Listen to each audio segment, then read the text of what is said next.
സംസ്ഥാന കമ്മിറ്റി ചേരുമ്പോൾ കമ്മിറ്റിയിൽ പങ്കെടുക്കാതെ വിമാനമാർഗമാണ് ഇ.പി. വീട്ടിലേക്ക് തിരിച്ചത്, കണ്ണൂരിലേക്ക് എത്തിയത്. അർജുൻ കല്യാട് അദ്ദേഹത്തിൻ്റെ പാപ്പിനിശ്ശേരിയിലെ വസതിക്ക് മുന്നിലുണ്ട്. അർജുൻ, മാധ്യമങ്ങളെ കണ്ടപ്പോൾ ഇപ്പോൾ ഒന്നും പറയാനില്ല എന്നുള്ള കാര്യമാണ് അദ്ദേഹം പറഞ്ഞിട്ടുള്ളത്. അപ്പോൾ പറയും, കുറച്ചു കഴിഞ്ഞാൽ പറയുമെന്ന് തന്നെയാണ് മനസ്സിലാക്കുന്നത്.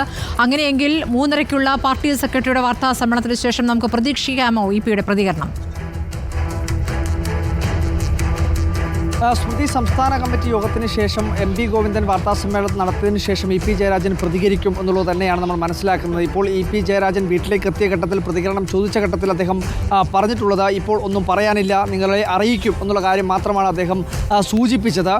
എന്തായാലും ഇ.പി. ജയരാജൻ ഇതുമായി ബന്ധപ്പെട്ടുകൊണ്ട് ഒരു പ്രതികരണം നടത്തിയേ മതിയാവൂ. കാരണം ഇതുമായി ബന്ധപ്പെട്ടുകൊണ്ട് വലിയ തോതിൽ പാർട്ടിയെ മുൻഘട്ടത്തിലും പ്രതിസന്ധിയിലാക്കിയിട്ടുള്ള, തെരഞ്ഞെടുപ്പ് ഘട്ടത്തിലുൾപ്പെടെ ഇത്തരത്തിൽ പ്രകാശ് ജാവ്ദേക്കറുമായിട്ടുള്ള കൂടിക്കാഴ്ചയിലെല്ലാം തന്നെ പ്രതിസന്ധിയിലായിട്ടുള്ള ഒരു കാര്യം പ്രധാനമായും നിലവിലുള്ളതാണ്. അപ്പോൾ അതുമായി ബന്ധപ്പെട്ടുകൊണ്ടുള്ള എല്ലാം തന്നെ അതിനുശേഷം പാർട്ടിയിൽ നടന്നിട്ടുള്ള കാര്യം, ഏത് ഘട്ടത്തിലാണ് ഇത്തരത്തിൽ ഇങ്ങനെ LDF കൺവീനർ സ്ഥാനം ഒഴിയുന്നത് എന്ന കാര്യത്തിലെല്ലാം തന്നെ ഇ.പി. ജയരാജനാണ് അതിൽ കൂടുതൽ തെളിമയോടുകൂടി ഒരു വ്യക്തത വരുത്താൻ വേണ്ടി കഴിയുക. അപ്പോൾ അദ്ദേഹവും ഇന്ന് എം.വി. ഗോവിന്ദൻ്റെ വാർത്താ സമ്മേളനത്തിന് ശേഷം മാധ്യമങ്ങളെ കണ്ട് ഈ കാര്യങ്ങളെല്ലാം തന്നെ ഒരു വിശദീകരണം നടത്തും എന്നുള്ളത് തന്നെയാണ് നമുക്ക് ലഭിക്കുന്ന സൂചന. എന്തായാലും കണ്ണൂർ രാഷ്ട്രീയത്തിൽ പ്രധാനമായും ഇ.പി. ജയരാജൻ, പിണറായി വിജയനും കോടിയേരി ബാലകൃഷ്ണനും ശേഷം ഇ.പി. ജയരാജൻ എന്നുള്ള ഒരു മൂന്നാമനായി ഈ ഘട്ടങ്ങളെല്ലാം തന്നെ ഉണ്ടായതാണ്. കോടിയേരി ബാലകൃഷ്ണൻ്റെ മരണത്തിന് ശേഷം ഇ.പി. ജയരാജൻ സംസ്ഥാന സെക്രട്ടറി പദവിയിലേക്ക് എത്തുമെന്നുള്ള കാര്യം ഏകദേശം ഉറപ്പിക്കുകയും ചെയ്തിരുന്നതാണ്. പക്ഷേ അതുമായി ബന്ധപ്പെട്ടുകൊണ്ട് പിന്നീട് ഇ.പി. ജയരാജനെ സംസ്ഥാന സെക്രട്ടറിയാക്കാതെ തന്നെക്കാൾ ഒരുപാട് ജൂനിയറായിട്ടുള്ള എം.വി. ഗോവിന്ദനെ സംസ്ഥാന സെക്രട്ടറിയാക്കി മാറ്റിയതോടുകൂടി തന്നെ ഇ.പി. ജയരാജൻ പാർട്ടിയുമായി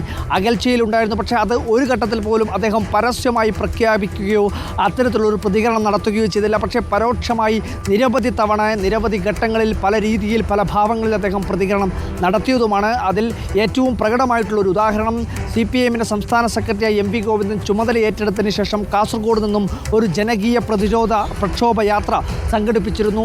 2023 ഫെബ്രുവരി മാസത്തിലായിരുന്നു ആ ജാഥ സംഘടിപ്പിക്കുകയും ചെയ്തത്. ആ ജാഥയുടെ ഉദ്ഘാടന ഘട്ടങ്ങളിൽ മുതൽ, അതായത് ഫെബ്രുവരി മാസം 20-ാം തീയതി ആ ജാഥ കുമ്പളയിൽ നിന്നും ഉദ്ഘാടനം ചെയ്ത് തൃശ്ശൂർ ജില്ലയിലേക്ക് ആ ജാഥ എത്തുന്നത് വരെ ഈ ജാഥയുടെ ഒരു ഘട്ടത്തിൽ പോലും CPIM-ൻ്റെ കേന്ദ്ര കമ്മിറ്റി അംഗമായിട്ടുള്ള, കണ്ണൂരിലെയും കേരള സംസ്ഥാനത്തെയും വളരെ പ്രധാനപ്പെട്ട നേതാവായിട്ടുള്ള ഇ.പി. ജയരാജൻ പങ്കെടുത്തിരുന്നില്ല. അപ്പോൾ ആ ഘട്ടത്തിൽ തന്നെ പാർട്ടിയുമായി, പ്രത്യേകിച്ച് എം.വി. ഗോവിന്ദനുമായിട്ടുള്ള അദ്ദേഹത്തിൻ്റെ ഒരു അസ്വാരസ്യം, അല്ലെങ്കിൽ അതൊരു പ്രകടമായ രീതിയിലേക്ക് തന്നെ കാര്യങ്ങൾ എത്തിയിരുന്നു.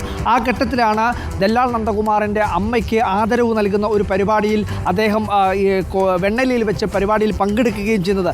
ജാഥയിലില്ല, പക്ഷേ ദല്ലാൽ നന്ദകുമാറിൻ്റെ അമ്മയ്ക്ക് ആദരവ് നൽകുന്ന പരിപാടിയിലേക്ക് ഇ.പി. ജയരാജൻ എത്തി എന്നുള്ളത് വലിയ തോതിൽ ആ ഘട്ടങ്ങളിൽ രാഷ്ട്രീയ വിഷയമായി ചർച്ച ചെയ്യപ്പെട്ടതുമാണ്. പാപ്പിനിശ്ശേരിയിലെ അരോളിയിലെ വീട്ടിൽ അദ്ദേഹം ഉണ്ടായിരുന്നിട്ടും തൊട്ടടുത്ത് കിലോമീറ്റർ അകലെ മാത്രമുണ്ടായിരുന്ന തളിപ്പറമ്പിൽ ഈ ജനകീയ പ്രതിരോധ ജാഥ എത്തുന്ന ഘട്ടത്തിൽ പോലും അദ്ദേഹം ഈ ജാഥയുടെ ഭാഗമായി പങ്കെടുത്തിരുന്നില്ല. കണ്ണൂർ ജില്ലയിലുള്ള ഒരു സ്വീകരണ കേന്ദ്രത്തിലും അദ്ദേഹം പങ്കെടുത്തിരുന്നില്ല. കണ്ണൂരിലെ പാർട്ടി സംവിധാനത്തിൽ വളരെയധികം ഒരു അധികായനായി നിന്നിരുന്ന ഒരു പ്രധാനപ്പെട്ട നേതാവ് തന്നെയാണ് ഇ.പി. ജയരാജൻ.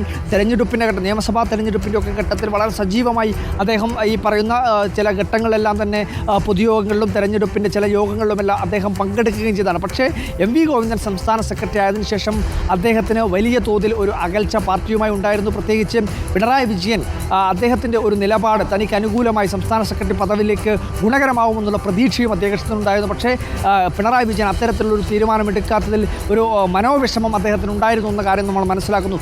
അതിനുശേഷമാണ് പിന്നീട് ഈ ലോക്സഭാ തെരഞ്ഞെടുപ്പിൻ്റെ അന്ന് രാവിലെ ഇ.പി. ജയരാജൻ വോട്ട് രേഖപ്പെടുത്തിയതിന്, പാപ്പിനിശ്ശേരി അരോളിയിലുള്ള സ്കൂളിൽ വോട്ട് രേഖപ്പെടുത്തിയതിന് ശേഷം ഭാര്യ ഇന്ദിരയോടൊപ്പം അദ്ദേഹം വോട്ട് രേഖപ്പെടുത്തി പുറത്തേക്ക് എത്തുന്ന ഘട്ടത്തിലാണ് ഈ പ്രകാശ് ജാവ്ദേക്കറുമായിട്ടുള്ള കൂടിക്കാഴ്ചയുമായി ബന്ധപ്പെട്ടുകൊണ്ടുള്ള പ്രതികരണം മാധ്യമപ്രവർത്തകർ തേടുന്നത്.